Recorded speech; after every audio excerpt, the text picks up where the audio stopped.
Hey, Bryan, how are you? Good, Todd. How are you doing? Not too bad. Not too Right bad. on. Welcome, everyone, um, to another exciting uh, chapter of Westward Bees. And we don't have a guest tonight.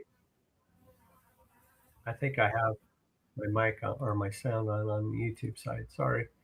So we don't have a guest tonight, but we are gonna ask anyone that wants to come on board. Hit the link. Let me make sure I pinned it, and then away we go. So what's the latest and greatest, Bryan, on your Oh side of my the world? gosh. Well, I started pulling honey a little bit yesterday and a little bit today. So that's the latest. I'm not sure it's the greatest, but that's definitely the latest. I see Grayson's in the chat. How's it going, Grayson? Clay, how you doing? Good to Hey, see you, Clay. Clay. Jen and I, we had a really big weekend this past weekend. We had 3 farmers markets, and then Jen had a festival that was Saturday, Sunday. Yeah, So it was a full weekend. Um, we were both worn out on Sunday, and um, Jen actually started this. We went on a short vacation last year, right before the 4th of July, and we did that again. Give me 1 second. sure. What's Hey, up? what's up, Rick? Um, as I said before, we don't have a guest tonight, so if you guys want to jump in, hit the link and jump on in, join us. Bryan and I are going to catch up on what's going on our sides of the world. So contribute if you'd like. All right, so that was my employee slash child checking out for the week. We're doing 150 honey favors for a wedding next Oh, week. nice. So yeah, just jarring them right before. There's Charlie's coming in. Hey, Oh, yeah. Charlie. So we were doing that. Hey, Charlie. And we actually, Jen and I took off on Monday. How's it going, Charlie? Good. Good. So we took a little bit of we're calling it our Flower Street Farm summer retreat. We went to Glenwood Springs from Monday to Wednesday. It was I'm like, we're going to talk about work the entire time. Let's just call it a work retreat. It'll be a business expense. So we Mhm. sat there and we sat in the hot springs on Tuesday and we talked business and we talked about the rest of this year and how we're going to deal with our not great honey pull this year and plans to it and kind of plans for the future for 2027. And then Wednesday morning, before we kind of turned around and came back home, I sat down on my computer for like an hour, typed up the notes, and then bam, that's our first annual Flower Street Farm summer retreat. And it was great. Right before 4th of July, you leave the Monday of the weekend before, missing all the traffic. And then Oh, Wednesday yeah. coming back, you're starting to see the people go up into the mountains for the 4th of July weekend. So it worked Yeah. out really well. And then we're back hitting the weekend again. Typically at the farmers market, the 4th of July weekend is a very slow weekend. So we're Yeah. kind of limping into this weekend and we have plenty of honey left over from last week, so I don't need to prep any products, so Yeah. that's good. I see Michael's in the chat. That's awesome. Bill's in there. I saw Collector Rick's in there. Thanks for joining, everybody. So we're pulling honey. We'll get something, but it's not going to be a great year at all, for sure. I've been growing every year, and every year my honey crop has increased. And this will be the first time where that doesn't happen, where I won't Mm. get more than the previous. So we've got a plan, though. I feel pretty good about it. It's not the end of the world for us. Do you think Yeah. it's because of weather is why you're honey? Yep. Yeah. Yeah. No, It's really definitely warm different. winter. Yeah, and I think you're dealing with a pretty tough crop this year as well, isn't that right, Yeah. Charlie? Yeah. Yeah. Between high failure and, um, it was like the locust trees were blooming, but it's 60 degrees out and the bees are Yeah. not going to fly instead of being Yep. 75. And then Yeah. when the poplar trees started to bloom, then here comes the rain. Yeah. And they got some flight in, but not much. And pretty much everything else right now is pretty much done. Yeah. Yeah. there was some sumac across the road. I've not been able to catch that plant or that bush, I guess you would call it, to see the bloom on that. I always see it's kind of like a long cone looking thing. It's red when it's done. I always see it then. I never see it prior to the bloom. So, there must be a couple of different varieties of sumac. I see some out here that are kind of small, like bush, like 10-foot, 12-foot size bush. There are some that are like full size, 40-foot, 50-foot trees. And I don't know if it's just never been managed and it is allowed to get that big, or certain varieties get that big. When I was a kid, know. The ones here are like 25-foot tall, kind of bushy looking things. Yeah. They're kind of more of a bush, or not really like a tree trunk or anything, like small little stalks. Like when I was a kid, I know Nathan from Duck River talks about there's a couple different sumacs out there that he shows. There's one that looks kind of like a tree, and there's one that's kind of like a bush. Okay.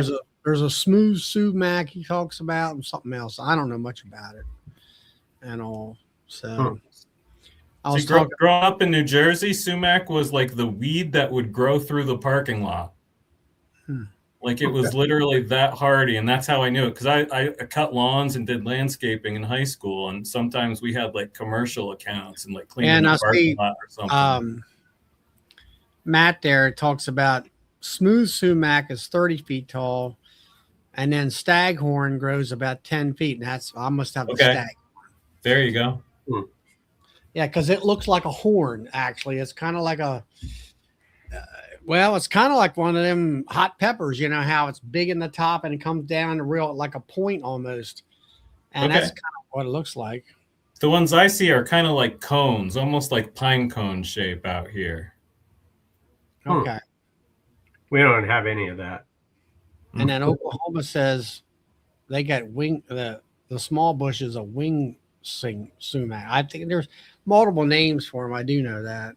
Yeah, that's Malcolm. Malcolm, I saw you're in the hospital the other day. I hope you're doing better, buddy. That's what I thought it was. I thought that was Malcolm. Yeah.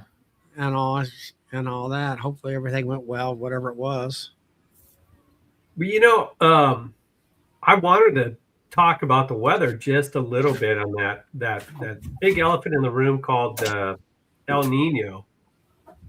And I don't know about you, Bryan, but it's July 2nd here, and we've only had, I would imagine, no more than 3 days in triple digits. And I think the hottest day has been 100 degrees.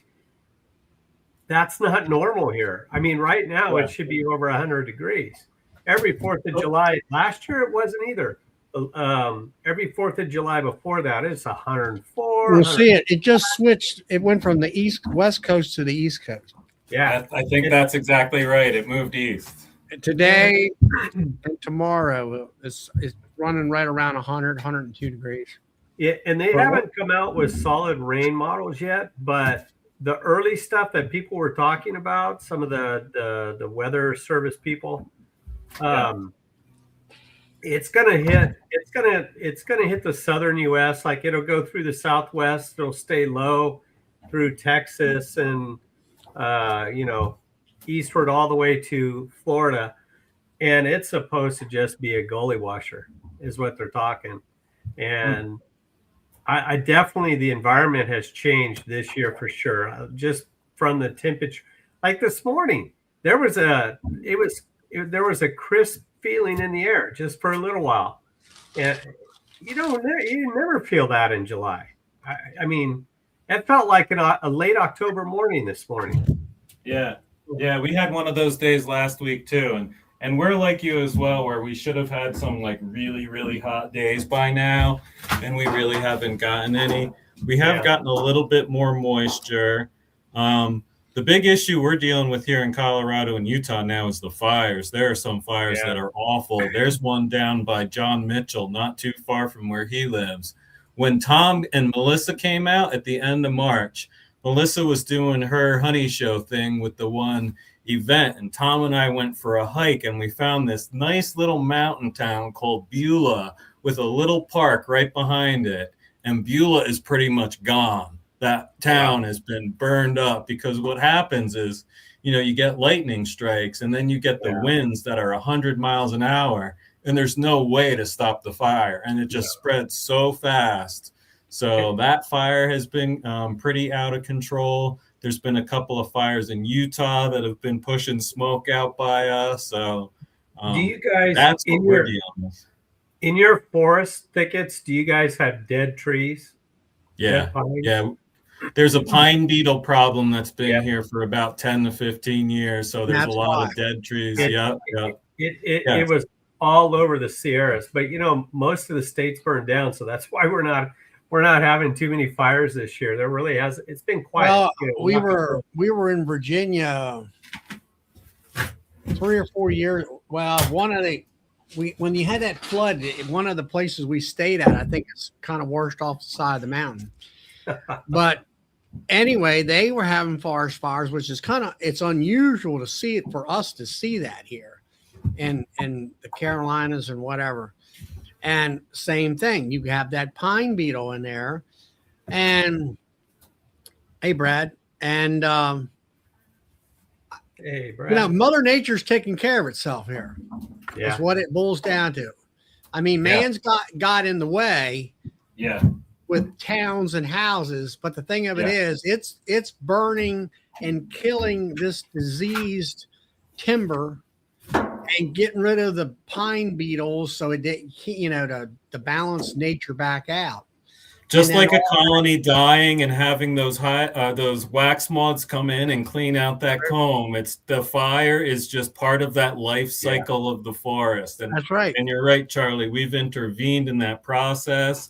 And the problem is, there have been places in Colorado where they've tried to thin out the forest and cut down all the deadwood, but there's just so much forest here that you can't do it all. So they've tried to hit the parts like closest to the mountain towns and that kind of stuff, but they can't keep up with it, and there's just not enough money to fund that kind of stuff. So, well, it was like years past. It was out in the science community out there in the western states, up north where the big redwoods, and the science found, well, wait a minute, why is the redwoods not reseeding themselves or growing new growth?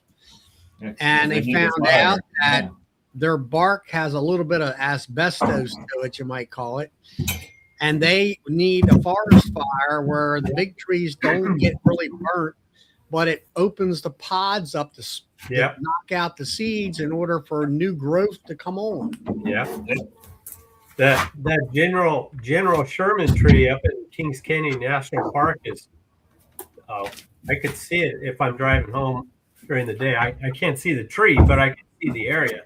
And that's what was, I think it went up 2 years ago, but now they're talking about new growth on that tree. So, well, the fire didn't get the grove of gigantic sequoia trees, but it came close enough where it did open those pods, I think. Well, that's what they said. So, Right. But it's definitely a weird weather year. And like that blue curl I was saying, I had blue curl around here that came out of the ground in early May, 3 months ahead of schedule, and now it's all died off. So I'm kind of worried about what's left that didn't come out of the ground. I'm wondering if stuff, if it's not going to come back. I have no idea. But well, you got to get to the point where it is what it is. You take what you get, and that's all there is to it. And don't get just like here, right behind me there, I got my rack full of my nukes, and there's 26 spots on my racks, and I have 8 nukes, and on spot 25 and 26, I had put 2 brand new 26 queens in there in 5 frame, and I said, all right, go for it, build yourself up. I fed them, everything. Went back here last week. Both queens are gone, or they're queenless. They're doing queen cells. So they didn't like them or something. Who knows? So I said, you get to the point where you get kind of aggravated, but you have to start saying, hey, it is what it is. Stop. Don't get aggravated. I just took the one box, put it up on top of the other box, and I said, "All right, have at it. You got queen cells in there." Yeah. And then I got in the back there is like I showed on my short video. There's a queen back there that I had made, and I had put her in 5 frame. And then when it gets cooler, I'm gonna pick that little hive up and stick it in one of those spots, because you always can use queens and stuff. Yeah. And so it is what it is. You just have to, it's like I listen to Ian and all these commercial guys, and even though they're commercial, even though they really know what they're doing, they're making a living at it, they have a percentage of dead out highs for reasons they can't even explain. Yeah. And if they can't explain it, I can't explain it. And it's like, you have to accept that you're going to lose a certain percent as long as you maintain where you're feeding and treating and doing all the things that you can possibly help the hives out to get through the year, whether it be the wintertime, the summertime, or whatever. Yeah. And that kind of stuff. So it's just something that you have to deal with, I guess you would say. Yeah. I'm just stoked that I was able to produce all my own queens this year. And it was all like, for me, it's like how I'm going to do the procedure. And I like a defined method. It's like I asked some people, I said, do you have a treatment program? And they'll say no. Well, I can tell you what products I'm going to use, when I'm going to use them, what the weather conditions can be that have to be with those each individual product and all that. I know exactly what I'm going to do and when I'm going to do it. And with this queen rearing thing, I've done it in the past. So I got my cell builder down pat. I know how to build all that. I know how to do the grafting. This year compared to last year, I was trying to do virgins install. That didn't work out for me. So I went back to my cells, which is more of a 95% success rate. And I said, okay, how am I going to populate my 2-frame mating boxes, which are full-size boxes that will hold a full-size medium frame, because I run all mediums. Yeah. And I just went into my hives and, looked at the frame. It had a little bit of brood, a little bit of food, a little bit of this, a little bit of that, and plenty of bees, and just stocked them that way this year, and then dropped the cell in. And that worked well. And it I had one hive number 1, I had marked the queen, and I opened up one of my 2-framers about a week or so later. Oh yeah, the cell, they tore it down. Well, no wonder. Here's hive number 1 queen in there. That was a 2026 queen. So I had to put her back. And then I took they had built queen cells in that hive, and I pulled those frames out and made a nuke and let them raise their own queen and stuff. And, but I kind of, what would you say? I figured out how I want to populate the 2-framers and how I drop the cells in. And instead of worrying about like sticking them in the, if it was, it was kind of, I was worried about where I just put them in on the side of the hive right up the top next to the top bar, and squeeze the 2 frames together just to be able to grab those JZBZ cups and let it go at that. And it worked fine. And I left them. It kind of worked out with Mother Nature, where we were going to have some rain and maybe some cold weather where they weren't going to fly. And I had them locked up. And I waited like 3 days, maybe 4. And then I opened up the front of the hives where they really didn't come busting out of there because of the weather conditions at the time. So it worked out well where the bees stayed with the cells and stuff. And that all worked out. And then I got busy with the farm, and I did keep up feeding them with little pint jars. Mm-hmm. That was one of the things that I messed up last year. I got behind, and I think they starved death to a certain extent. And then when I came back, well, the queens were mated, and they laid up a nice a nice frame of eggs, complete medium frame. And then after reading Doolittle's book, and then I listen to Bob Benny on Sunday mornings and how he's requeening, and I'm reading Doolittle's book that was written 125 years ago, and I'm like, hey, this is the same basic procedure. Benny's taken a nuke / 10 frame box with bees, pinching the old queen on the bottom of the hive, taking that box and putting it on the bottom, and there's your brand new queen. It's a nuke. He installs a nuke into that hive. And Doolittle said the same thing. Take 4 frames with a queen that you let her get going, get her mated and whatever. Let her have her bees, her brood, and her with all those different pheromones, because there's brood pheromone, bee pheromone, queen pheromone. Now there's this huge amount of pheromone of just that one little teeny hive.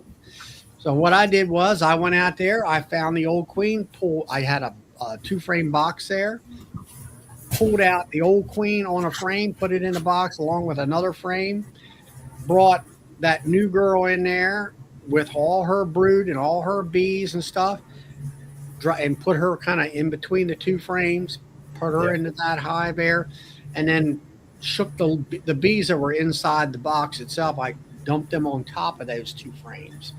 And as far as I know, all the hives are, up and running. And what I was getting at is the acceptance ability. We're talking about 2 minutes, taking one queen out, putting the new queen in, and none of this stuff. Well, I got to wait a week before we can, get it accepted and all that kind of stuff.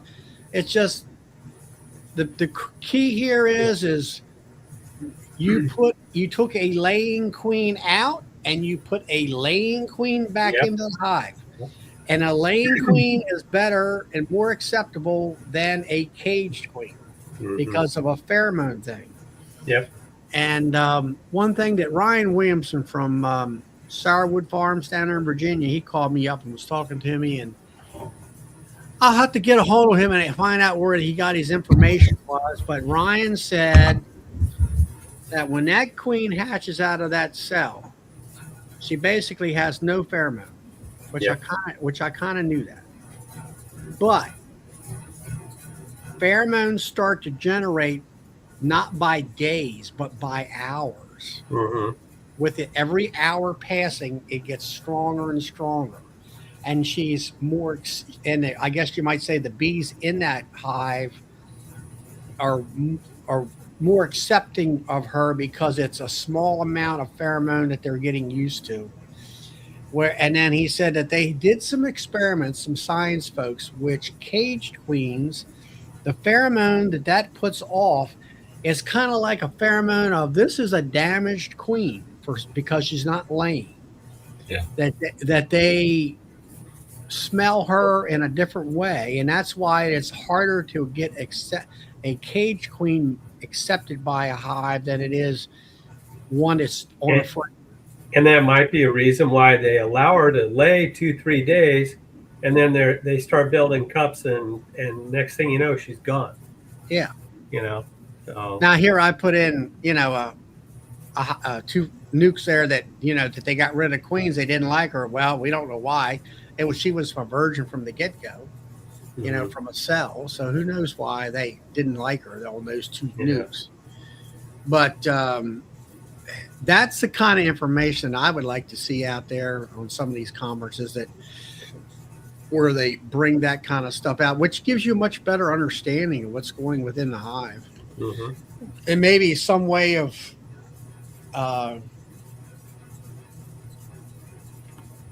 that's exactly right. Yeah, I saw that comment. That's exactly right. So let me jump in for a second. First of all, can you hear my extractor? Is it too loud? I was going to ask you what you're doing. I think you need to bring your camera around and let's take a look at it. I'll give you the tour, but let me hit a couple of things first. When I first met Charlie, I thought he was a grouchy old guy stuck in his ways. I learned really quickly that he's a grouchy old guy who is open-minded.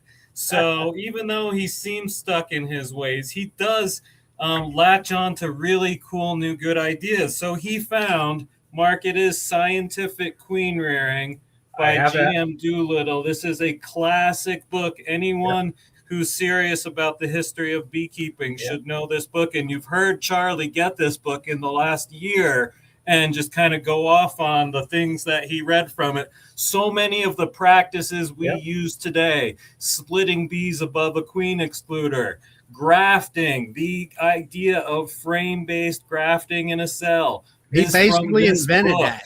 He invented correct. grafting. All in here. Yep. So this Get is it on Amazon. Classic book for any beekeeper. Charlie, I want to recommend another one to you, though. C.C. Miller, another guy back in the 1800s, 50 years among the bees. This is a cool one, too. I think you would enjoy, if you enjoy GM Doolittle, you will enjoy C.C. Miller. Yeah, the thing with I got it from Wiki, like, what is it? Wiki Presses or something like that? Wickwas. WICWAS. Wickwas. Yeah. And Larry Connors. Dr. Connors' place. Well, anyway, the one thing that I was reading in that book, and then of course, they're talking about things we already know, and one thing I did like about it was he had it kind of in chapters where if you want to just read about the queen part, you can just do that and that kind of stuff. But he wrote it, what would you say, like he was like it was reprinted in his sentence structure, like he's talking to somebody else or he's writing an article about it. I think because I mean, back when those guys were there, they didn't have the internet, they didn't have any of this kind of stuff that we have. So they're making their comments in the news, like the bee journals, like, in the what would you call it? The open forum column, I guess you would say, like in a newspaper. And they would say, well, no, I disagree with you on that. This is how I did it. And they would go back and forth after month, every time one of those, books or papers or whatever, newspapers they would send out on a monthly basis and stuff. But my question, maybe you know more about it, Bryan, is, all right, you got AI root and you've got these other guys are 100 years ago. Were they highly educated people, or were they like plantation type owner folks? I mean, they seemed they weren't just a common sharecropper type farmer today. They seemed like AI Root built his business himself, and it wasn't like he came into a whole lot of money. He built his business. It evolved over time. It evolved to become a really large candle making business, I think, at one point. Yeah, but it sounded like to me that like Doolittle and Root and all of them, they were quite educated. It seemed to be. Yeah, I would say on average, but there are probably gaps in their education as well. And these are people, I think there was some collaboration going on between some of them, and there was some competitiveness between some of them. Oh, yeah, most definitely. And you can hear even in GM Doolittle's writing style that it sounds almost like, because they wrote letters to each other. That's how they were communicating. They didn't do live chats and talk about the DeMare method. They wrote a long letter and then sent it out in the mail and then got a response like 3 months later, so they had to be really thoughtful and intentional about what each word had its power, so they were much more careful about crafting their words, just because it was that communication style. So like people like Langstroth, he's the one credited with that Langstroth style of hive. There was a lot of people on that same path and doing things very, very similar. So he was actually he had some personal mental health issues throughout his life, but he ended up towards the end of his life getting stuck in all this litigation because he was suing people that he felt like stole his patent, when in reality, there was probably a bunch of people that were inspired by a bunch of other people that were coming up. It's like beekeepers, right? It's not a new idea.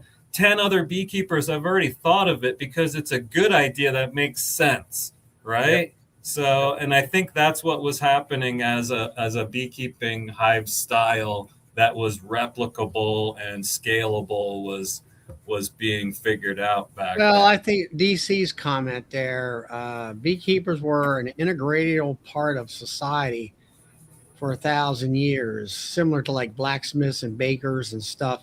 And I have to agree with that, because you've got to remember, up until I don't know what year it was, that if you wanted a sweetener, honey was it. That was all you had. And until they found out how to make cane sugar and all that and process it into white sugar. And you see historically a lot of preachers, pastors, people in religion are beekeepers because the church needed beeswax for mass or whatever, their candles for doing whatever on Sunday. So you'll see a lot of, Brother Adam. That's why he ended up a beekeeper, because there was a beekeeping program at that abbey, and because they needed wax because they were using it for their church. Yep. Yeah, that's right. And the availability of it was probably not as readily as like it is now. So as bees were brought from Europe to the United States in like the early 1600s, 1630 something, it wasn't for pollination services. It was for beeswax. That's why they were brought to America. And I just started reading a book called Beeswax. When you get to an age and your kids are like, what do you want for Father's Day? And you're like, just hang out with me for a little bit. And they keep bugging you. So finally you're like, all right, just get me this bee book. Finally that happened. And I got a book on beeswax for Father's Day this year. And I've been reading that one. It's been pretty interesting. But that's one too, that it's like, it was published in the 80s. So some of the information on that, like they're talking about the making of synthetic beeswax and how it's been really difficult. And then I think about the Better Comb product that was put out. And actually that product, I don't know if you guys know, it's just been discontinued. So it's being taken off the market. So I think Better Bee is selling out of what they have of it right now. Wow. I forget what you asked me there, Charlie. I ended up in a ramble and ended up on a bee book. No, I think it's quite interesting about how, I would thought that honey would be part of the bees brought into this country. But you say beeswax, i.e. candles, i.e. light. We need light. That's right. There's no electricity at the time. And it was cool. I was talking about. I don't think kerosene was invented at the time either. Well, there was different waxes used for burning oil. Remember where they're harvesting the oil from the sperm whales and a couple other whales for the blubber. So that was something used, and then they can't do that. It talked about a couple of different plants where you can get wax off of it. Barberry is one of those. So you soak or almost like boil the berries, and the waxy outer coat comes to the top, and then you harvest the wax. So that was cool hearing about the different waxes. But then that book gets into like stuff I don't know, like the different carbon, hydrogen, all that chemistry stuff. That goes over my head. So it's interesting, but I mean, that's why they brought them here, was for the beeswax originally. Even back then, people were still disagreeing of whether or not bees were good for plants or not. It wasn't really clear that, to everyone anyway, that bees were pollinating and producing something. It must have been quite a task to ship them over here, because, back then it probably took 6 months to get here. Yeah. So do you leave in the wintertime when the bees are, like in storage? I would imagine that's the case. And I would also imagine you're playing the numbers game where you're leaving with 50, knowing that you hope to come back with, you hope to get there with 20 kind of thing. Let me grab another book too. Can you imagine, a boatload of bees, buzzing around your face all day, and you're trying to sleep, and you got bees in your, it's. Or would it be in the cargo hold? I don't think they'd be on deck pollen. No. They wouldn't be out flying and foraging. And but yeah. I mean, a boatload of bees, that's quite a task. Unless So they I would, just like sealed off the room or something, who knows, you know? or sent them like on a journey in the winter when it was cold, Yeah. and they were just naturally all clustered up. That would be my guess. But I don't know when they typically went across the ocean in the 1600s. So seems like Crazy. winter would be a tough time to do that. I don't know. Yeah. But Yeah. give me one more. Give me a second. I'm going to grab another book I want to read. Yeah, DC, I remember. What a weird. So, Whatever happened to that guy? huh? Whatever happened to that guy? I haven't- Oh man, it's weird. Yeah.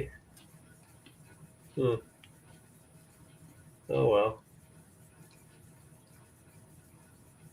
So I'm just waiting for the worm to turn as far as the weather around here. It's gonna get hot, but I don't know when. I'm Well- definitely gonna have to feed this year though, because I cannot. I mean, my yellow my yellow thistle dried up. In my area, dried up, but there's another guy that's in our club who said his bees packed it out. In I don't know. I don't know how exactly how far they are away from my bees, but it's just hit or miss around here. It's kind of strange. All right, so Bees in America. This is a great book about the history of beekeeping in the United States, talking about bees coming over, how everything changed, all the equipment changed in the 1800s, the onset of commercial beekeeping in the 1900s. This is a great book by Tammy Horn. I believe she's now married and is Tammy Horn Potter, but this is a great book, Bees in America. If you're interested in history and beekeeping, two of them put together. That's cool. Bees in America. You know, sometimes we go on these chats and there's a lot of practical information. And sometimes these chats are just kind of hanging out and a nugget here and a nugget there. And sometimes the chats are really good. And every once in a while, I get a little worn out on the chats and then I go back to books. And books are really heavy and interesting facts that might not be as applicable in the bee yard. And then there are times like after I'll read a couple of books, I'm like, all right, that's interesting, but what am I going to do with it? And then I end up back on chat. So my point is there's different ways to learn and they have different purposes, but all are good. Don't pigeonhole yourself into one saying I'm just a visual learner. I can only learn by videos or that kind of thing. Sure, we all have things we do better than others, but we can all, like, come on, Charlie's reading a book that's 100 and something years old. How cool is that, right?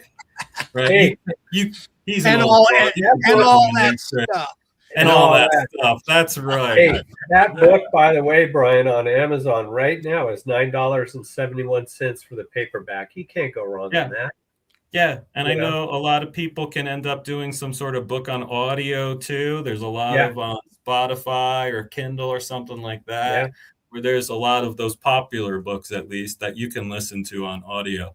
You know, some of these YouTube chats, some YouTube videos are really good for listening to and some aren't. So there are times where I'll do my workday, like Walk in the Woods. That guy talks fast and he talks all day long. So I don't necessarily watch his videos, but I'll listen to his every Monday. That's a good one. Oh, there's another great one. I want to move on from recommending books, recommending some YouTubes. There have been a series of conversations on Sunday morning between Bracken Barker and Ian Stepler. Have you guys listened to those? I have not listened to it. I have not. Oh, they're great. It's Ian kind of taking Bracken under his wing. You know, Bracken just kind of shooting from the hip questions that he's got that are kind of relevant to where he's at, and Ian just sharing his experience. And it's just a Sunday morning coffee. I'm getting ready for my market Sunday morning. I'm doing my stuff and listening to that chat. There's some gold in those conversations, I gotta tell you, man. So that's my YouTube video series that people should check out if you're interested in kind of going where Bracken's going in your business, or just hearing other people do it. Those are really nice conversations. Yeah. And So there's my recommendations for the night. so those two books you highlighted, besides the first one, I can't even remember. I have it. But anyway, those other Bees in America and the 50 Years Among Bees together on Amazon, you spend $32. Yeah. I mean, that's nothing for 2 books. And if you have a business, that's a business expense. That's education. So, yep. So, Bryan, show us what's going. Give us the tour. And Yes. first question before you start moving: do you have springs? I got the springs for my wax melter, but I haven't installed them yet because I haven't used my wax melter. Because because you know how they have different sizes for different, not wax melter, wax spinner, sorry. So I got them, but I did not put them on yet because here's my extractor. It's a Lyson 30 frame. It is bolted to a pallet. And if you're like privately freaking out as I was spinning out honey and walking away with it and going into my house to get books, I pulled some honey today, but I separated out my frames into different categories. And these are the ones that are like partial frames that only had a little bit of honey in it. So far I've got like a quarter of a bucket out of these 30 frames. I'm spinning the ones out that had almost no honey in it first. I found, I used to bolt my extractor down to a pallet. That really works. Sometimes you have to use like a wood shim to hit the corner of a pallet because it might want to move. But I switched to the springs because Jennifer at Hilco, she said, I think you were with me when we went over there at Nobby. So next thing I know, I'm walking out with springs. So I put those things on there, and holy cow, what a difference. I know like Mike Berry's been talking about it. A couple other people have been talking about it. Joey really does got a work. pair of them. It's crazy. Huh? Who? Joey. Oh, yeah, Joey. Joey's another one. Yeah. It's really crazy how that thing works. I love it. So I'm kind of on board with you, Todd. I haven't had any complaints with the pallet method. Sometimes when it gets kind of wobbly, I have some weights and I'll just kind of put it on the pallet directly underneath the extractor. So that helps keep it weighted as well. Yeah. But the pallet takes up a lot of floor space. So if I use the springs, it's going to make it kind of easier to move around in a pretty small space. Go ahead, Charlie. The pallet I had was a shipping pallet, I think, for my extractor, but it had a piece of like 3/4 inch plywood on top of the pallet. That's what I did. Yeah. Last year I had to go underneath because they were pulling the screws out. I wasn't getting a good bite, a good bite where I put wood underneath there and put more reinforcement and everything. I used the shims that, when you put when you frame a door, you got to shim it. That's all I did. And it worked great. Yep. So I'm happy with this extractor. It does well for me. There are times though, when I want to drain the extractor, I will prop, like you can see a little piece of wood down there. I'll prop the pallet up just to tip it back a little bit to drain it a little bit better. Yeah. But 30 frame Lyson, I've been super happy with this. I've got the it's a uncapping tank. It's the 1000 millimeter, so it fits like 30 frames. So I just go from here to here. I have a whole bunch of these trays that help me out with not getting honey all over the floor. So when I have frames that I'm uncapping, I'll have a stack of boxes here. It'll go into here. I like to use this for my for holding up the frames. Here's one tool I really like. Spend the money. If you use an uncapping scratcher like this on the heavy duty one. I was using those cheap ones and you'd get like the little teeth, especially on the edge, that would bend really quickly. This one's going to cost you some money, but it's worth it because it's much more durable. I've also been using the Hilco Saber uncapping knife. That just cold uncapping knife has been really nice.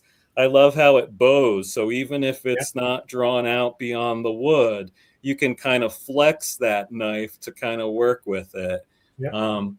You know, in my honey house, I was thinking of upgrading, and this year was definitely a good year not to upgrade because I'm going to have a whole lot less honey. So, you know, I can live with my system the way it is for one more year. Yeah, you're pretty tight there. Looks like to me. Yeah. This is like a 12 by 8 shed, Charlie. So Oh, wow. I've got That's storage.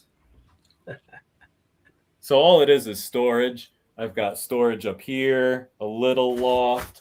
Over here is just a counter. I've got some storage down here. Here's my wax spinner. At some point, I'll move. So I just moved this one over here. So what I do is I extract right into a bucket.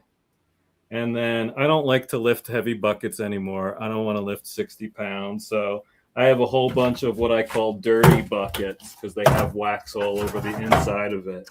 So I'll extract right into these, let this sit up here. So I'll fill it up to like 2/3, then put another one down there, right?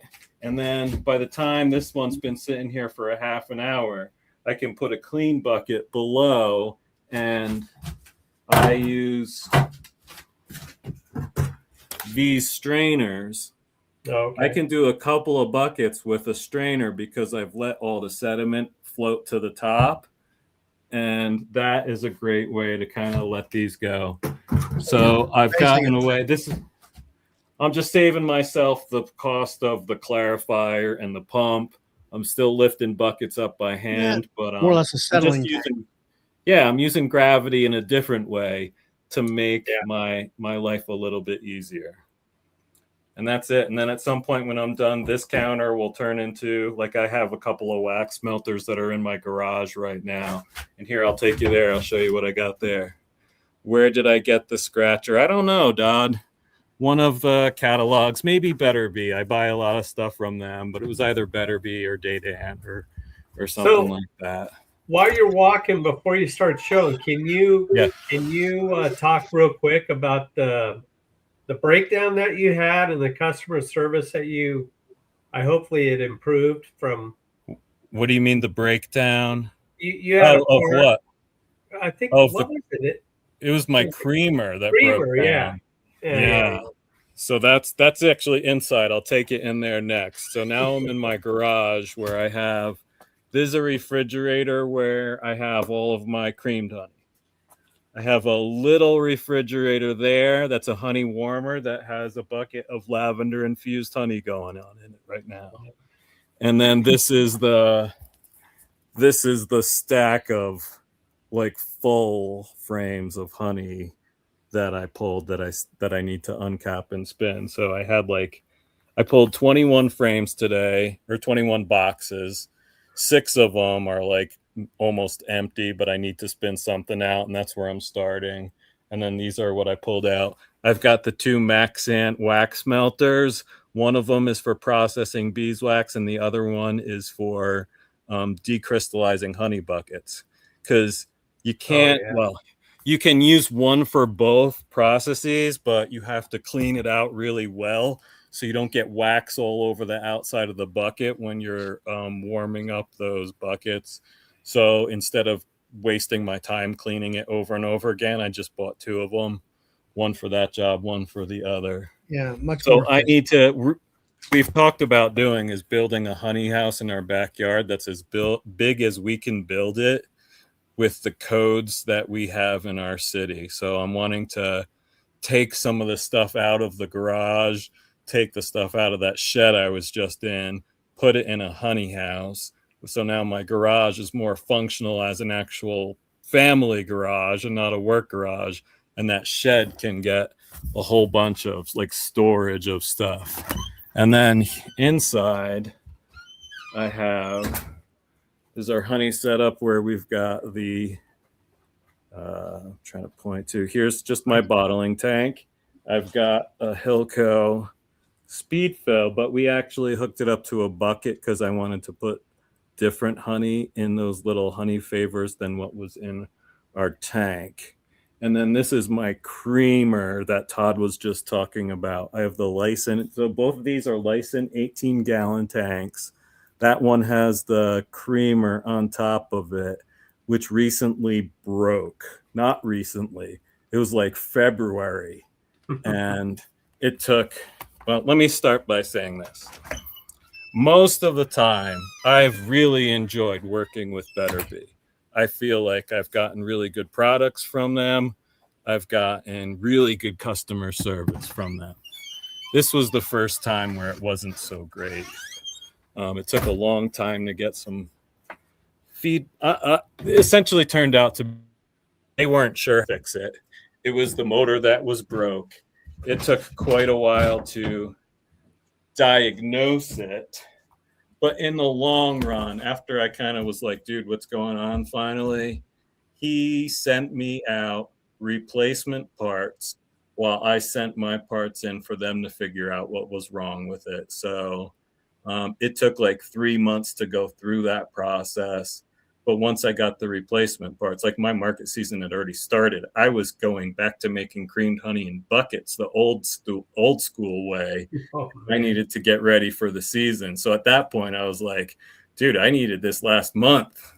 So at that point, he sent out the loaner parts. I sent those back. He figured out what was wrong with it, fixed them. So it probably cost me around $400 overall to get fixed. But you guys know my business model. I need that machine working all the time. So what did they figure out was wrong with it? The gearbox the engine overheated. Yeah. So the motor, the electric motor is done, toast. Yeah. Yep. So they replaced the motor, and there are different parts you could replace. It was, honestly, that's not my skill set. Taking stuff apart and putting stuff together is not what I do.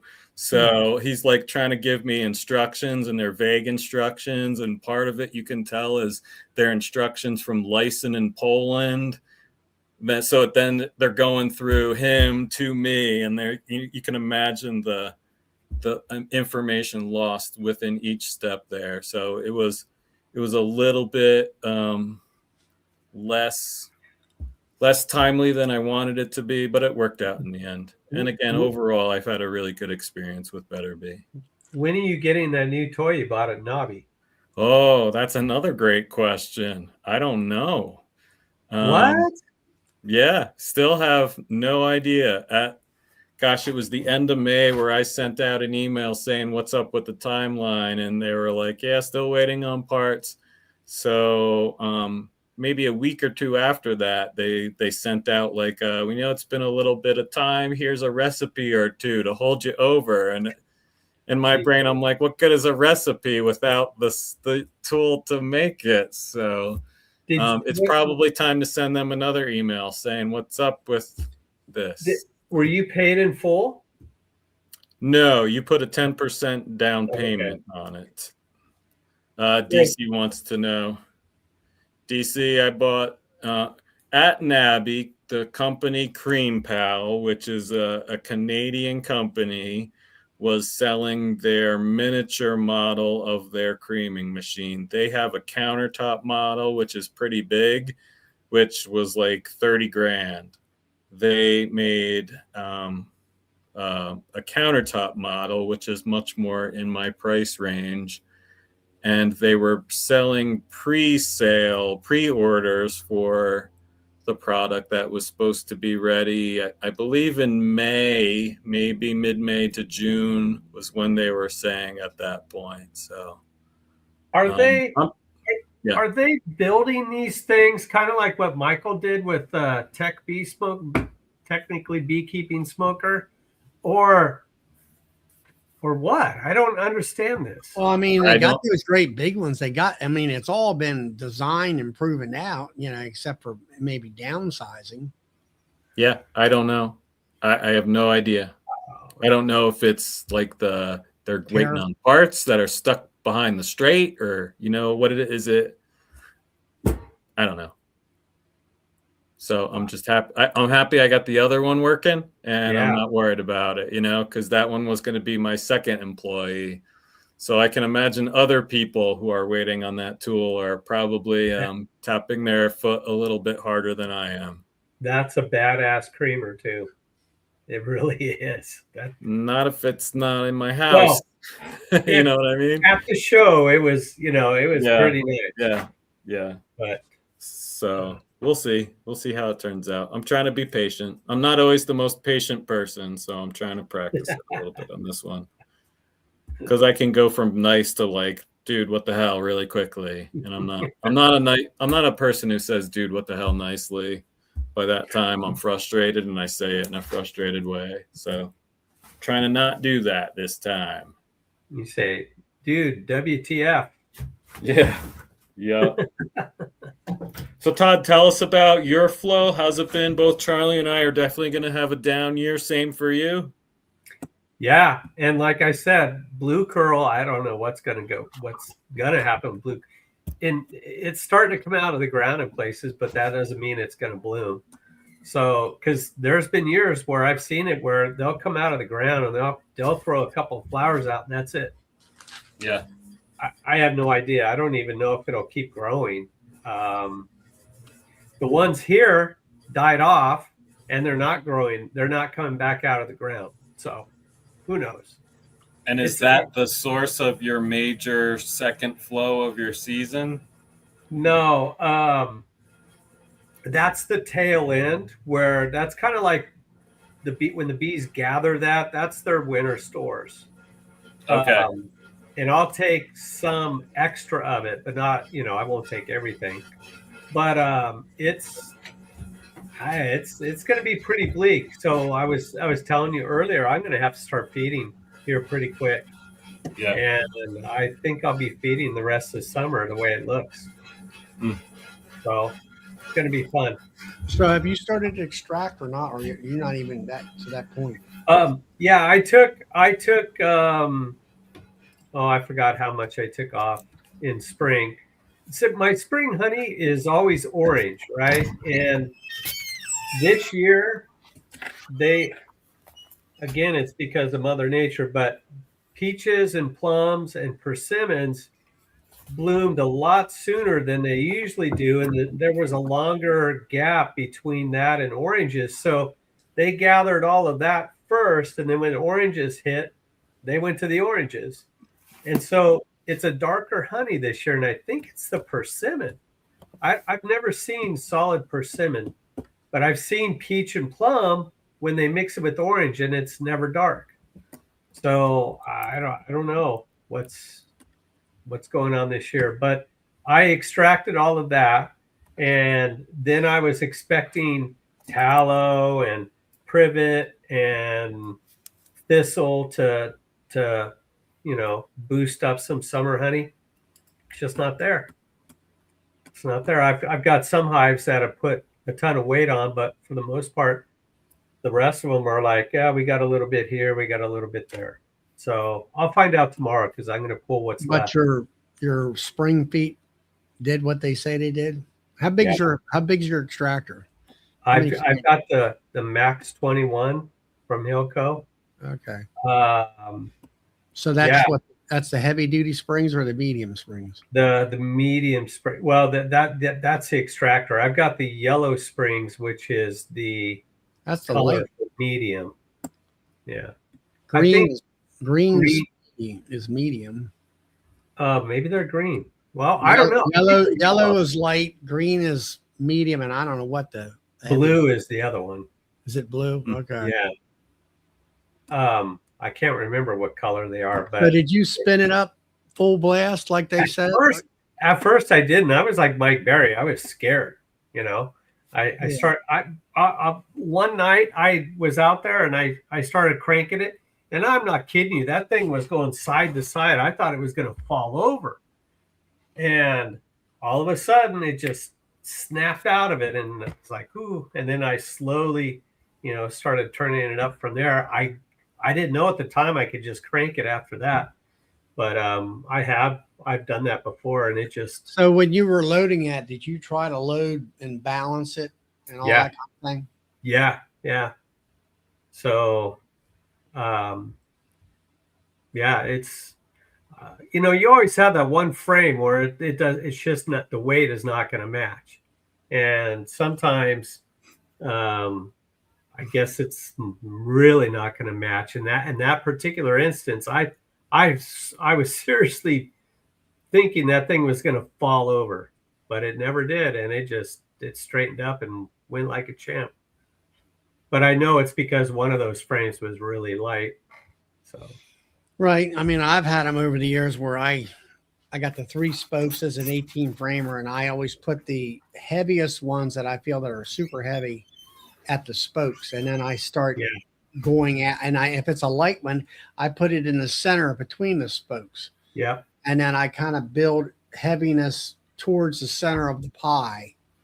Yep. And do it that way. And a lot of times, of course, mine are bolted on that pallet at the time last year. And I had quite a few of them that I spent it all the way up to where it's really fast, Mm-hmm.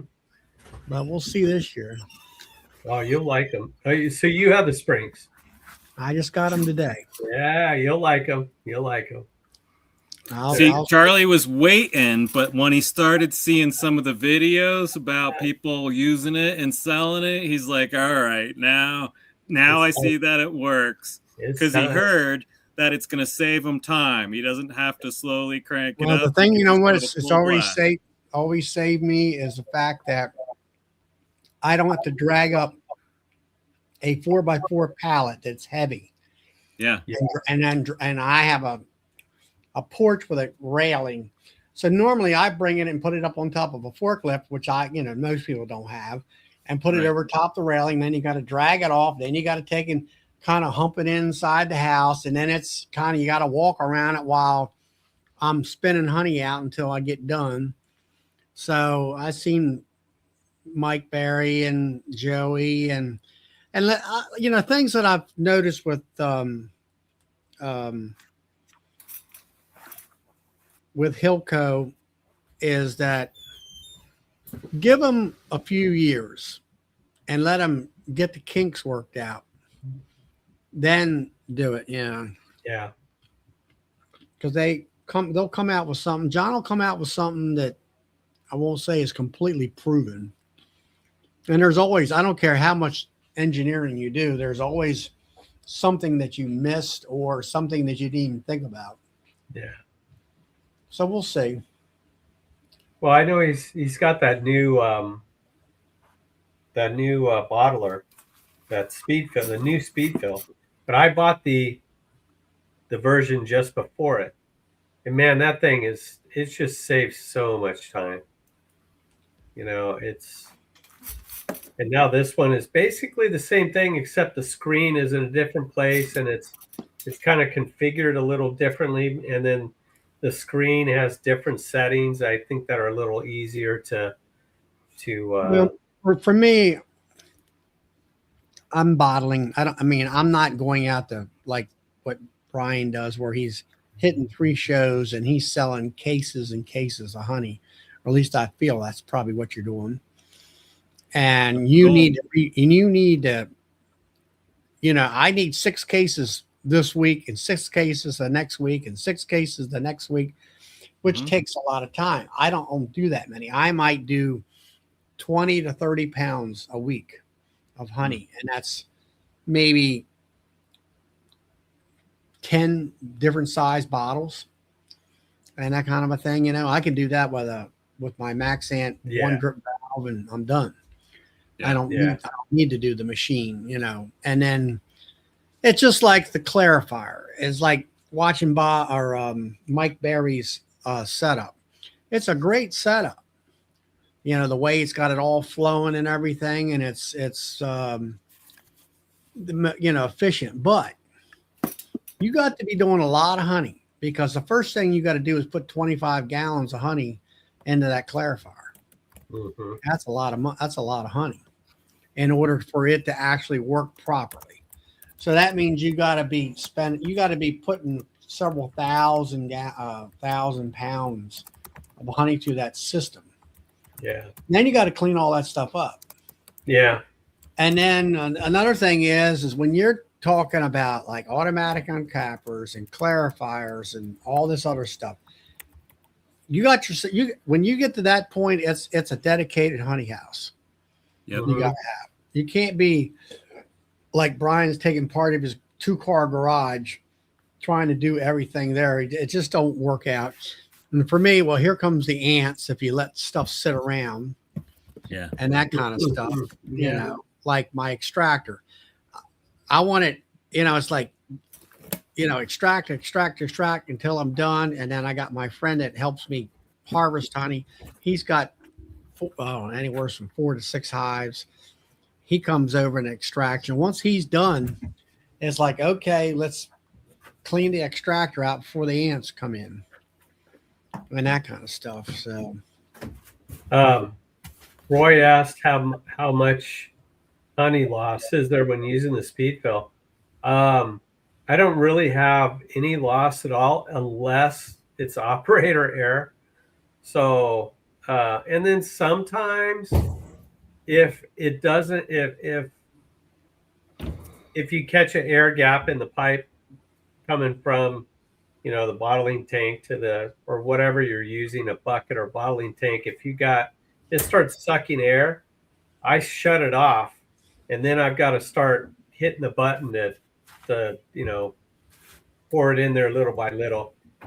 That's a rare case, and sometimes I don't catch it just right, and the dang thing overflows.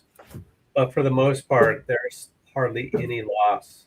well, what about my thing with all those setups is if you got do you set it up and leave it set up? Yeah, I do. See, that's the thing. With me, that's another thing. It's like you gotta have a dedicated area where if you got to tear that line down, you got to refill the line. Well, you lose a certain amount of honey in that line. That's where the waste is when you're having to clean out that line. Yeah. So what I do is like that longer, thicker line. I think it's 1.5 inch hose. I'll take it off of both ends and I'll hold it up in like a U-shaped pattern, and then I'll turn it over into my bottling tank and just let it sit there and drain out most of it, whatever's left in the hose. Same with the little hose. I'll just lay it in there, and it'll drip out. It takes a little time, but you don't lose that much. You lose a little bit. That's in the pump gears, and a little bit up at the top in the nozzle. I mean, anything that you do, whether you're planting corn or whatever, you have a machine, you're going to fill hoppers or whatever, and there's a lossage as you might spill something on a bag or something like that. It's the same thing with the honey. Every time honey touches a surface, you lose a tiny bit of it, whether it's the inside of a bucket or a spatula or a bowl. Yeah. Right. Every single time. Yeah. So, I mean, for me, the way I might, when it comes to honey bottling or uncapping or spinning honey out, it depends on how big you are and where you're at and all that. I mean, I got a bottling tank and, I have a refrigerator that's a hot box.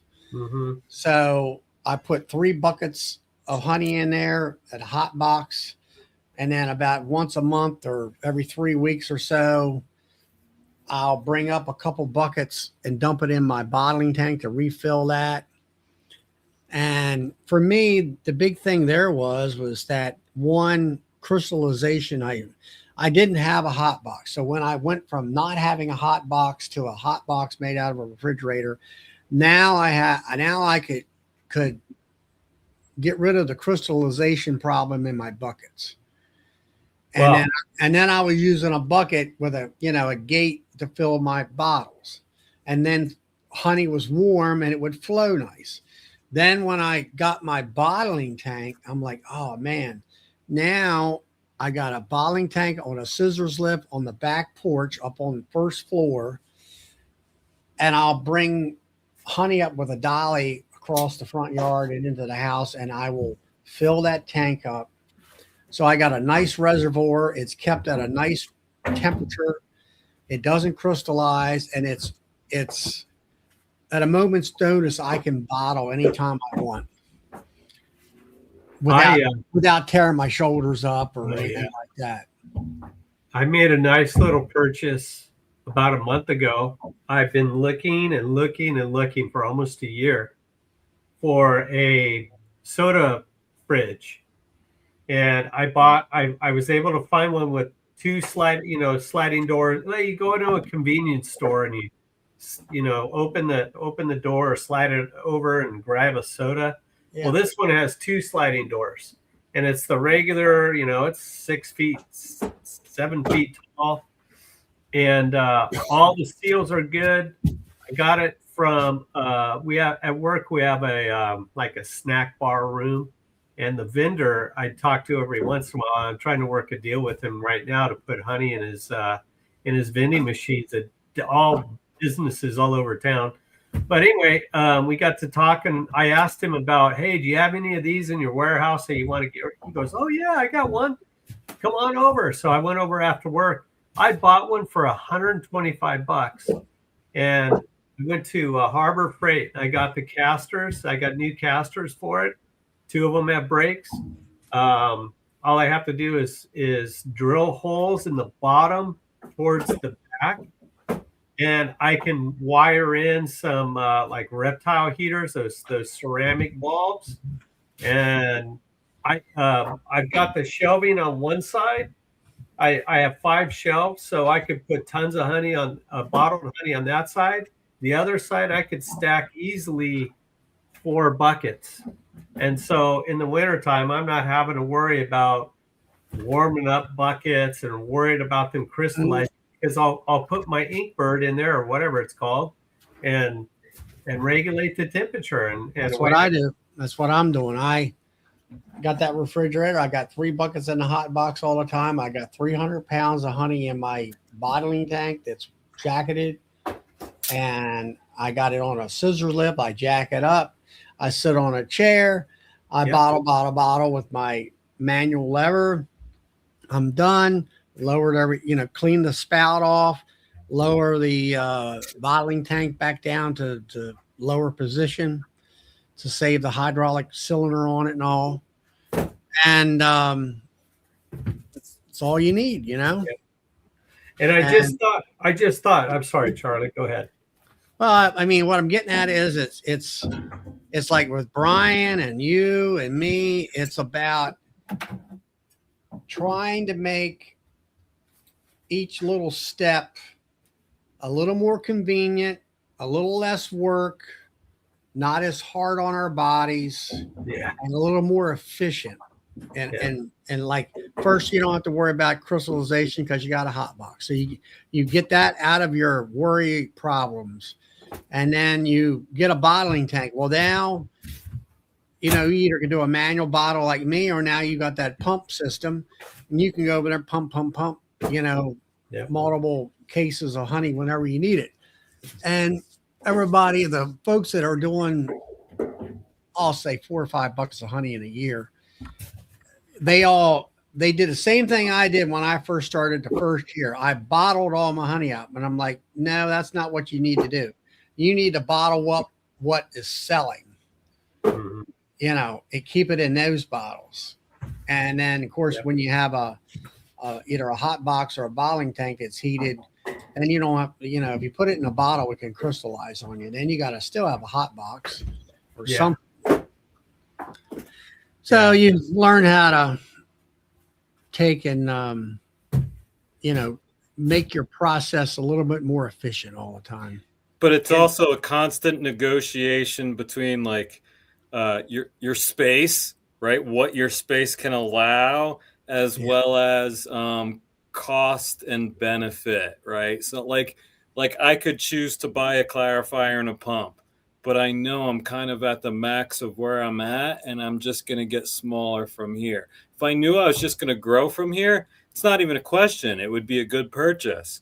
But at the point where I'm at, it's like, can I tolerate this bottleneck for a little bit? Because it'll probably just get better over time. And that's a big ass expense, both of those two parts. So it's one of those things where I'm like, glad I held off on it this year for sure, because I wouldn't be, it wouldn't pay off at all this year. So There are Yeah, other I mean, factors, you know?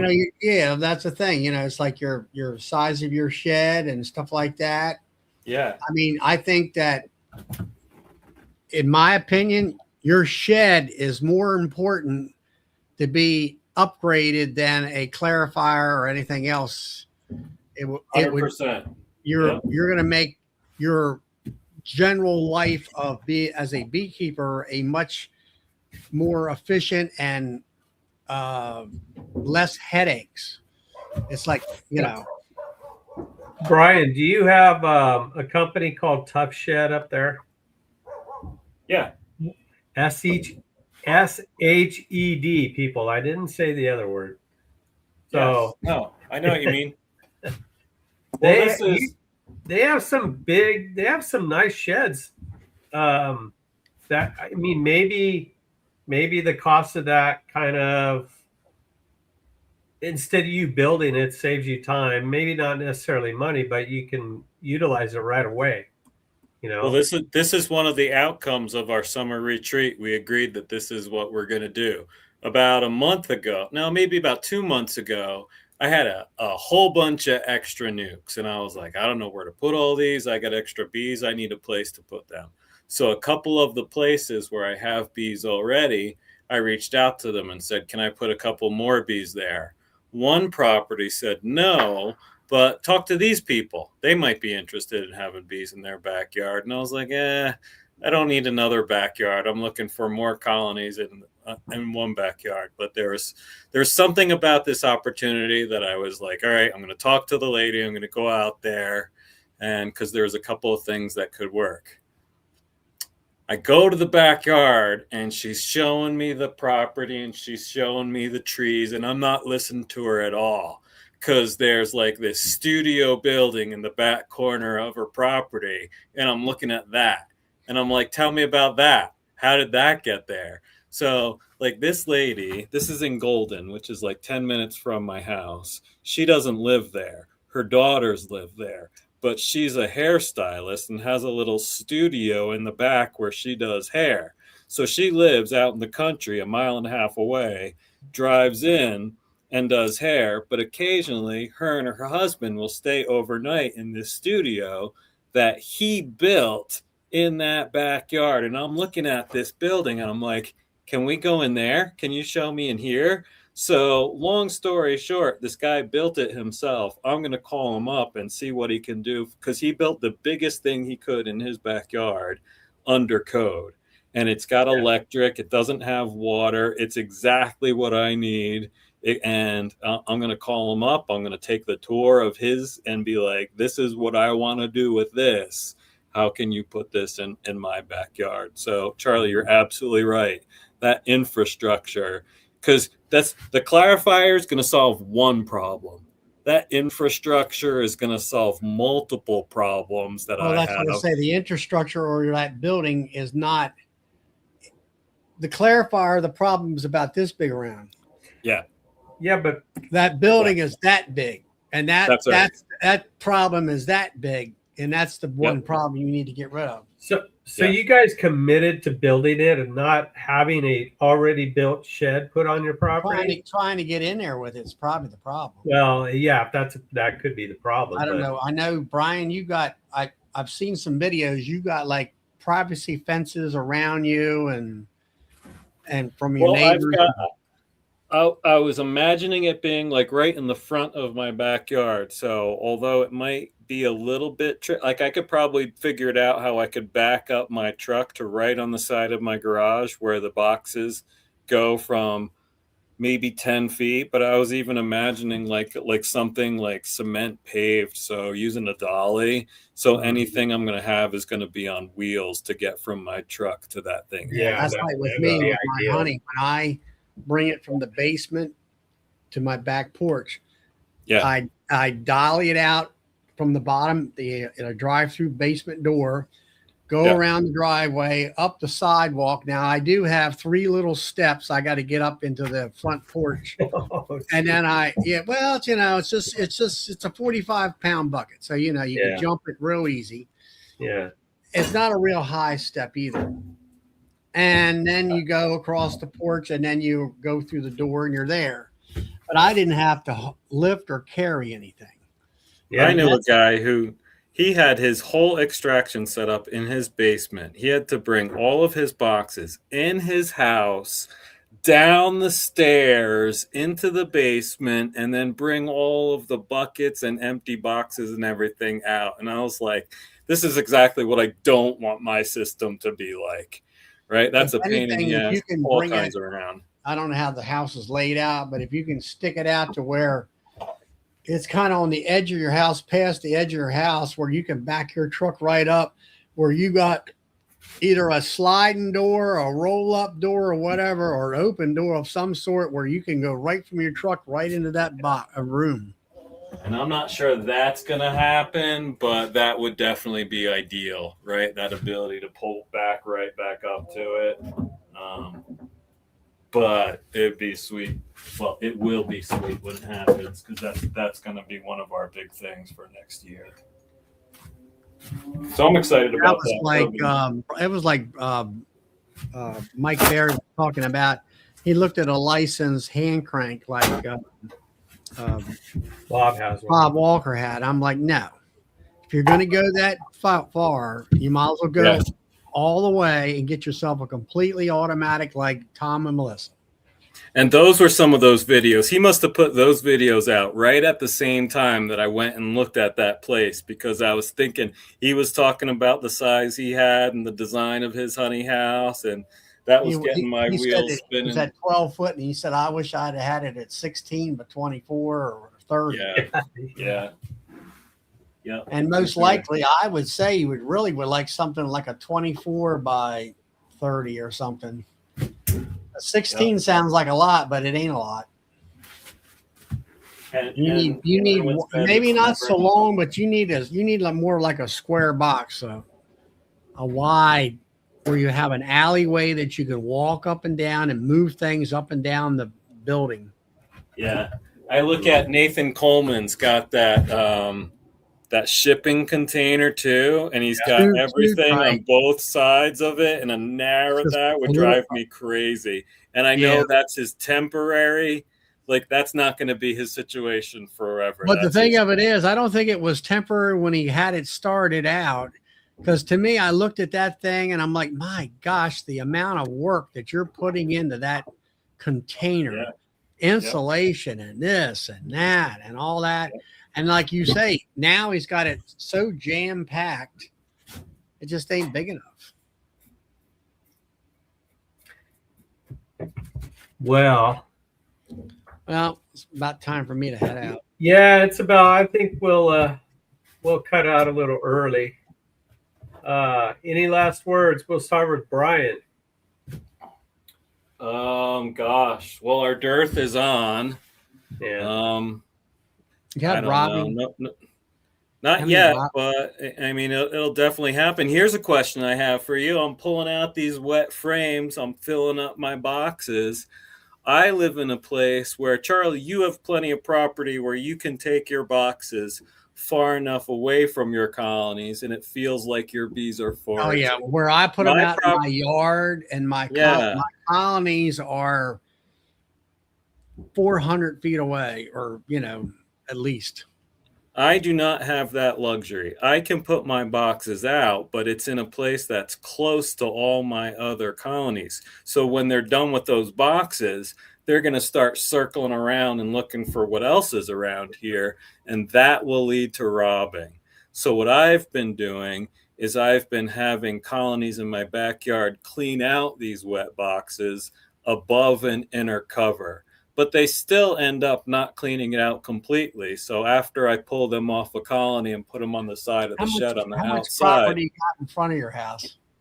On the front, well, that's where all the people come and deliver all the boxes to my house, Charlie. So it gets a little tricky. Now, if you had enough property where you made them fly over the house, we're going way over here and coming back, then they don't associate. That would fix it. Yeah. No, that's not good for neighbor relationships. Yeah. Or the Amazon driver's not going to deliver to me anymore. that kind of stuff. There's a 6 one way, half a dozen the other on this. Some people put wet ones back on the colonies because they don't tear up the comb. When you leave them out somewhere for them to rob, they really tear the crap out of that comb. Right. So, right. I mean, it's still it's 95% usable by the bees already, but they have to take a little time to reconfigure things. I don't really see them chewing the wax up unless it's not encapped. I mean, there are wax left on that pallet of mine, but usually they just kind of lick it clean within an hour or two, and then it's done. Not mine. If I leave them out, because on the farm, I'll put them on the other side of the farm, on the other side of the orchards, and they'll tear the crap out of them. I mean, to the point where I have a telescopic lid turned upside down, and I put the boxes on that, and then all that wax falls down onto the lid. And then when I take the boxes off, I shake what's in the lid into to keep for melting in my lunar wax melter. Yeah. Oh my. Well, now what? So Bryan, you got your dearth going, but what else? What's next on the list? Well, the big event coming up is the Lavender Festival. That's one of our home run events coming up. That's middle of July. That's 2 weekends from this weekend coming up. So this weekend's a little bit mellow. And Eric, I'll be up in Lafayette. Cam will be up there doing the whole day, but I'm going to go up. I have a couple of vendors I need to talk to. So I'm going to do I told him in the chat, I'm going to do some politicking up there, but I'll be up there. Eric lives up in Erie, which is maybe 20 minutes from the farthest north market I do on Sundays. But I've been sending Cam to that market, my son. So I haven't been able to hang out with Eric much, but I will be up there tomorrow, Eric. So getting ready for the Lavender Festival. That's our big July event. And then our August event it's just a day, is the Lafayette Peach Festival. So I've been making a peach creamed. So I've got a lavender infused honey going for the Lavender Festival. I've got a peach creamed honey that I've already gotten started for the Peach Festival, and then just more markets. You get into a rhythm. This kind of gets the hot part of the year. It dips down a little bit, so it slows down a little bit. A lot of families are on summer break, so they're doing vacations and stuff, so it'll be a little bit slower. Sorry, Eric, Sunday. I'll be up there Sunday. But yeah, that's it. Just kind of in that grind of the summer. The dearth is on, so that changes my management. Now I'm going to start digging back into my brood chambers, making sure everything's looking healthy. I'll probably find a couple that aren't looking healthy just because of the nutrition, the absence of nutrition out there this year. So there'll be some problems to solve. I've put on my extended acid, the OAE pads already, except for my Aurora yard. I'm using that as kind of like a treatment-free yard. I'm going to push them a little bit and see what happens. So I'm going to, you start shifting to that feeding up and thinking about mite treatment part of the year. That's where my brain is at as I'm thinking about all this extracting too. So yeah, it shifts dramatically at this time of the year. Yeah. How about you guys? Yeah, Charlie, what's up? What's on your Well, list? my big I've pretty much got my honey house set up, except for electrical cords and some final little details, just to get going. And I'm ready to pull honey next week when it's about 80 degrees. And I want to get I would like to get all of it done next week if I could possibly get it done. And I got a fella that's helps me pull, and he also has hives, and I help him treat and stuff. And is that the guy that was in the Army? No. This is Scott. He was a commercial fisherman for a while. Wow. So he's a carpenter, fix it guy. So anyway, he lives close to me. I help his bee. Like last fall, I treated his bees for him. He's not, all he completely into his bees. I'll put it to you that way. Yeah. But he has honey. He wants to extract. I said, look, you come and help me. You can use my extraction equipment and all that stuff and that kind of thing. So we trade back and forth like that. And I might have a tub of Apricot. Well, normally I'll get close to where it's just about empty, but there's enough for him. And I'm like, I'll treat your bees for you and let me squirt that on for you and that kind of thing. And I might, like last year, I had some Formic Pro that was from the year prior, and that gets kind of sappy, like, you know, it's not like when it's fresh. And I said, well, I want to get rid of it. I want to use what I needed on my hives. And then I said, here, let me put this stuff on your hives. And that way your hives are up and running and clean as much as possible and stuff like that. So my big thing is harvesting honey, getting that out of my way, and then jumping right on to treatment with Apricot as long as the weather is going to be good for me. Yeah. I would like to do it in 3 weeks. Do a 35, 35, and a 30. And if the weather's not quite cooperative, and then I'll just do 25. I'll do 4 weeks in a row at 25 grams. And you know, and then I talked to the folks at Nobby about that, and they said I did not have to have the screen bottom board closed up when using Apricot. Huh. And all. Remember that. Well, I asked him. I asked him about that. I might even email him about that.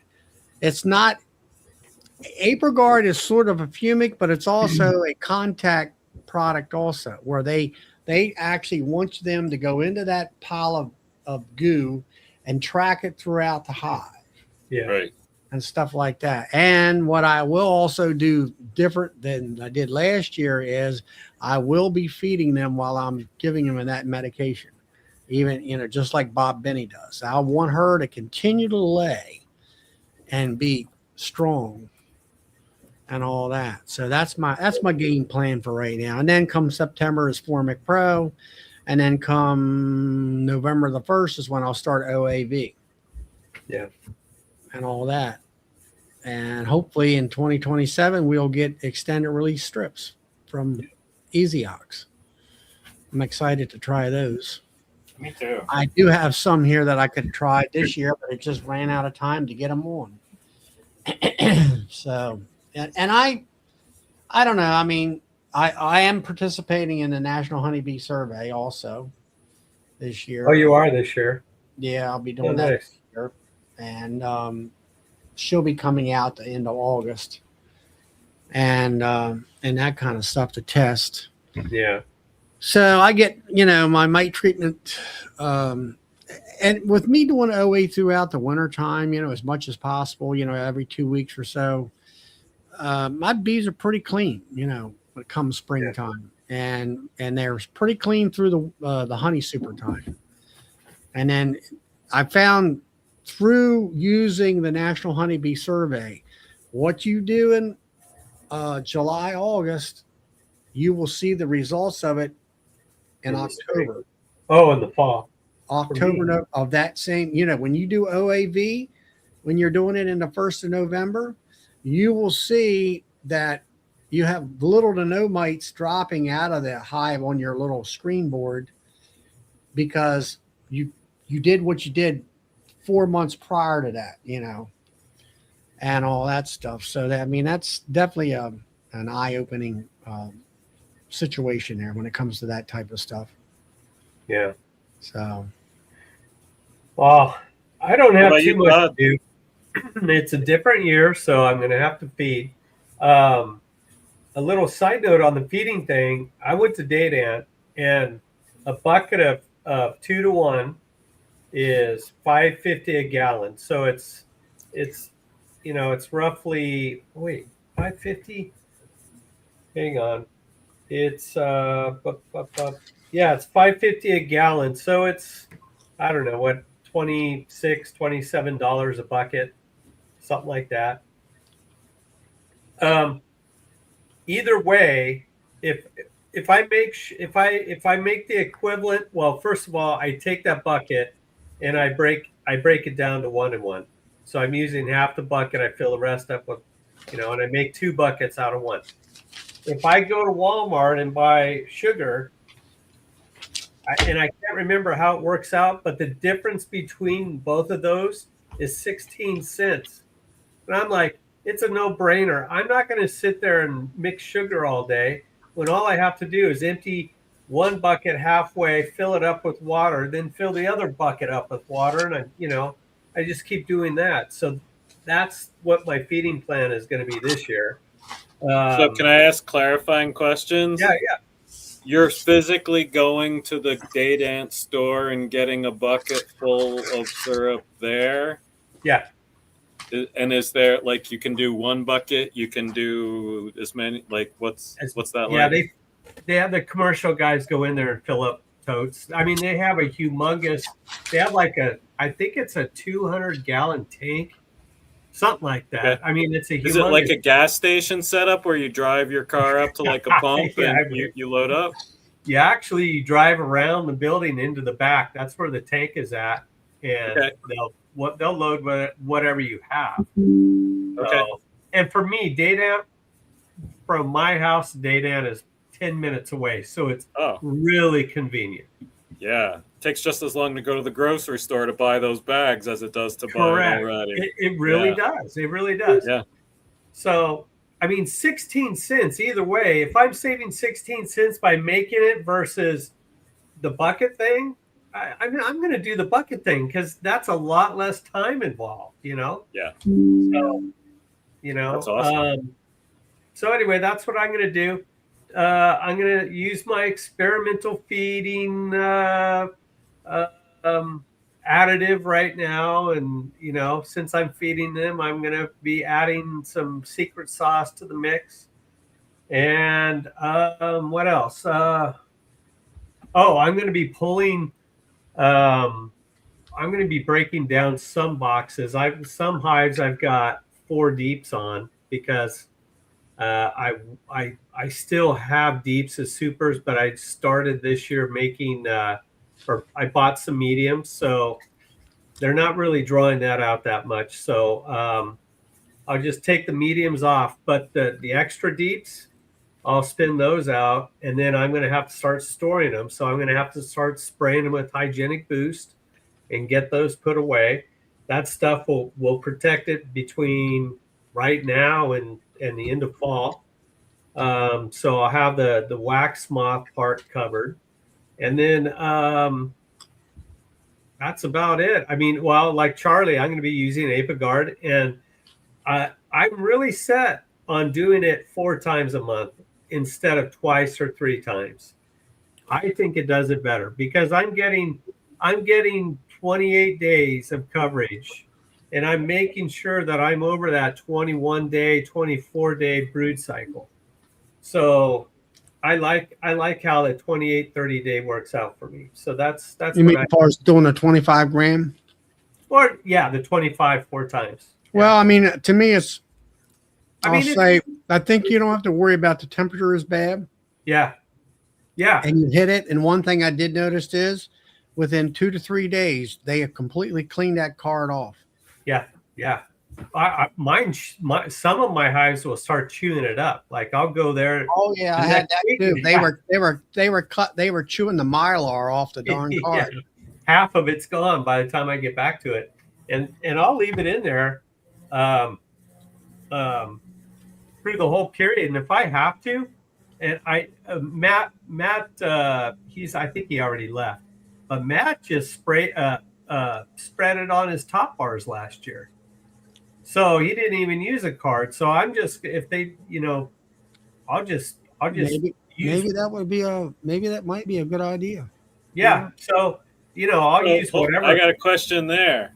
Did he just go down with the syringe down 1 frame, or did he do several frames? I don't know. I don't know. And I don't know how much he used.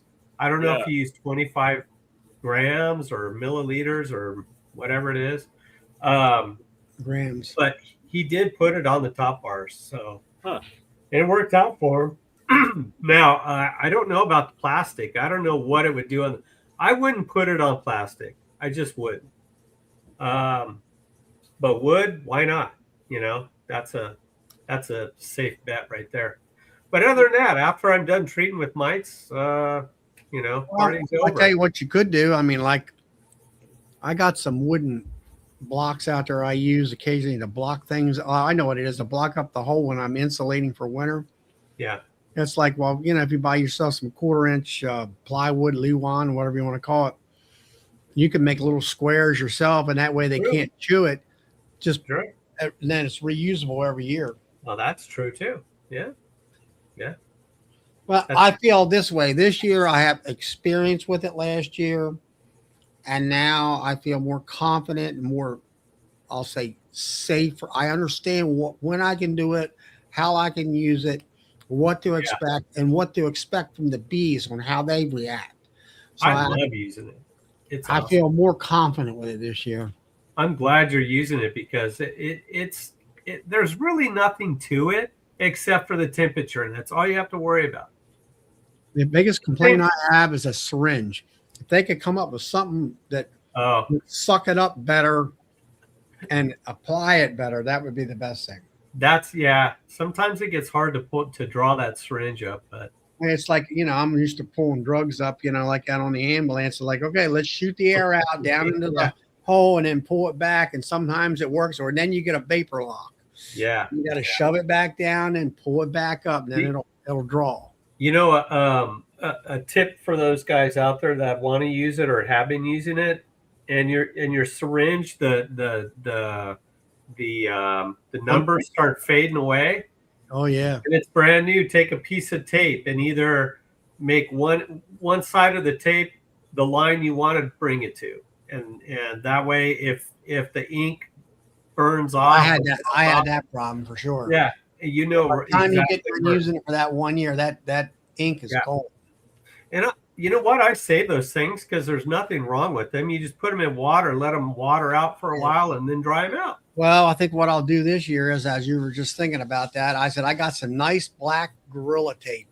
It's about 2 inches wide. I'll take my scissors and cut about a 1/2 inch piece, and then just wrap it around to each at a 25, and let's say at a 35.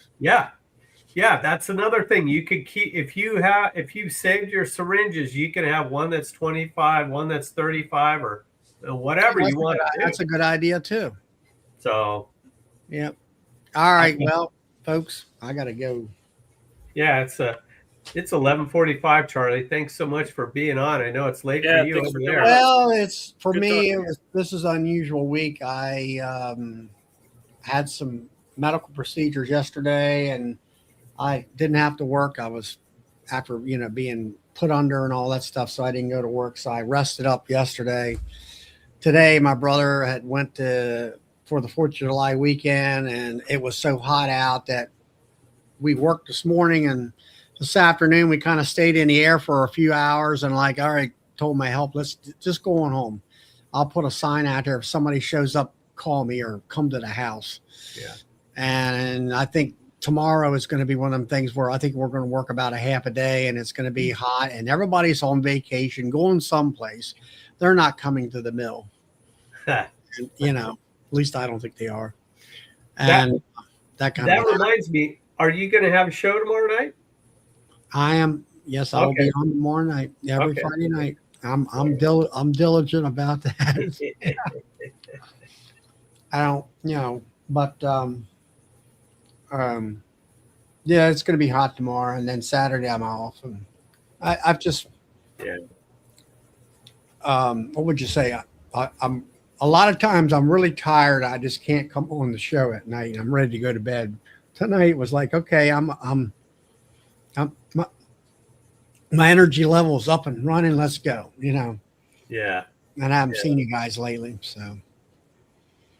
Well. Yeah, it's good talking to you tonight, Charlie. Yeah. Thanks again for coming on. Like I said, it's always good to catch up with all you guys. You bet. Yeah.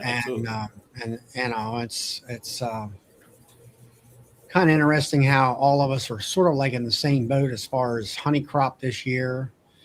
And we all seem to have sort of the same problems as far as either space or equipment in different ways, depending on, like, I like what Bryan was saying about, you got to the point where, like, hey, I wanted to get way up here on the Mount of Highs, and then once you kind of got close to that, it's like, maybe not. It's like, I'm happy where I'm at. Yep. And I've been through that part a couple years ago where I got up, where I had all these nukes and dealing with people and stressing out over making sure I have bees to sell people. And I got rid of all that problem, and I went back where I'm just taking honey for myself, and I can bottle it, and and all I have to do with the customer is like, okay, here, give me the money, here's the honey, and see you later. I don't have to sit there and talk to you for 20 minutes and explain things, and it's a lot less stress, makes it a little more fun.